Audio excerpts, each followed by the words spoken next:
क्या आपके साथ कभी ऐसा हुआ है कि आपने कोई बड़ी उपलब्धि हासिल की, आप खुशी से फूले नहीं समा रहे थे, लेकिन तभी आपकी नज़र एक ऐसे करीबी दोस्त या रिश्तेदार पर पड़ी जिसके चेहरे पर मुस्कुराहट तो थी, पर उसकी आंखों में एक अजीब सा खालीपन था। सावधान हो जाइए, क्योंकि आचार्य चाणक्य कहते हैं कि सामने खड़ा दुश्मन उतना खतरनाक नहीं होता जितना बगल में खड़ा वो दोस्त जो अंदर ही अंदर आपकी तरक्की की आग में जल रहा है। वो आपको बर्बाद करने के लिए तलवार नहीं उठाएगा, बल्कि आपकी जड़ों को धीरे धीरे खोखला करेगा। आज के इस वीडियो में हम ना सिर्फ उन जहरीले लोगों को पहचानना सीखेंगे, बल्कि चाणक्य की उस कूटनीति को भी समझेंगे जो आपको हर धोखे से बचा लेगी।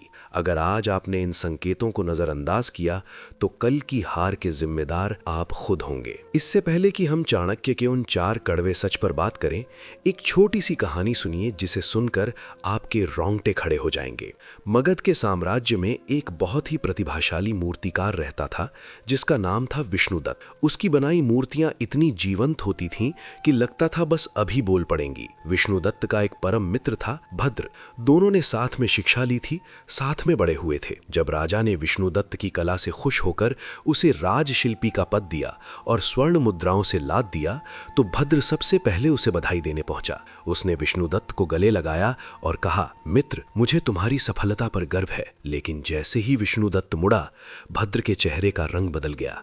उसने महल के गलियारों में धीरे धीरे ये अफवाह फैलानी शुरू कर दी कि विष्णुदत्त की मूर्तियों में जो चमक है वो उसकी कला नहीं, बल्कि एक प्रतिबंधित जादू है। उसने राजा के कान भरे कि विष्णुदत्त मूर्तियों के जरिए राजमहल पर वशीकरण करना चाहता है। विष्णुदत्त अपने काम में मग्न था। उसने भद्र के व्यवहार में आए छोटे छोटे बदलावों को नजरअंदाज कर दिया। नतीजा, एक दिन बिना किसी गलती के विष्णुदत्त को कारागार में डाल दिया गया। जब वो जेल की सलाखों के पीछे था, तब उसे एहसास हुआ कि जो शख्स उसके साथ हर रोज भोजन करता था, वही उसकी बर्बादी की पटकथा लिख रहा था। चलिए अब जानते हैं आचार्य चाणक्य के अनुसार वो 4 संकेत जो बताते हैं कि आपके बगल में बैठा व्यक्ति भद्र की तरह जहरीला है। नंबर 1, झूठी प्रशंसा का मुखौटा। चाणक्य कहते हैं कि जो व्यक्ति आपसे जलता है वो कभी भी आपकी सफलता की खुले दिल से तारीफ नहीं कर पाएगा। गौर से देखिएगा, जब आप कुछ बड़ा हासिल करेंगे तो वो या तो बहुत ही साधारण तरीके से रिएक्ट करेगा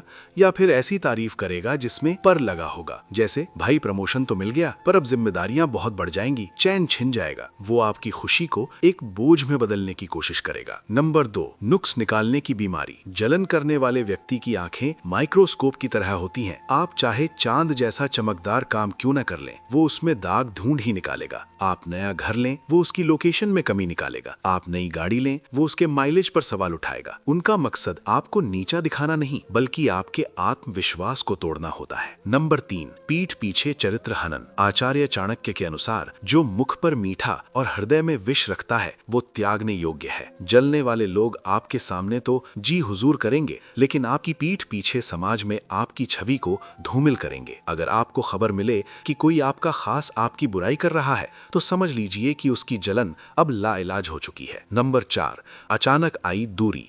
ये सबसे गहरा संकेत है। जैसे ही आप जीवन के ऊंचे पायदान पर चढ़ते हैं, जलने वाला व्यक्ति आपसे कटने लगता है। उसे आपकी उपस्थिति से बेचैनी होने लगती है, क्योंकि आपकी तरक्की उसे उसकी अपनी नाकामियों की याद दिलाती है। दोस्तों, आचार्य चाणक्य का ज्ञान हमें डराने के लिए नहीं, बल्कि हमें जागरूक बनाने के लिए है। याद रखिए, हर मुस्कुराता चेहरा दोस्त नहीं होता। अगर आपको अपने आसपास ऐसा कोई व्यक्ति दिख रहा है, तो उससे नफरत मत कीजिए, बस उससे अपनी योजनाओं को साझा करना बंद कर दीजिए। क्या आपके जीवन में भी कोई ऐसा भद्र है?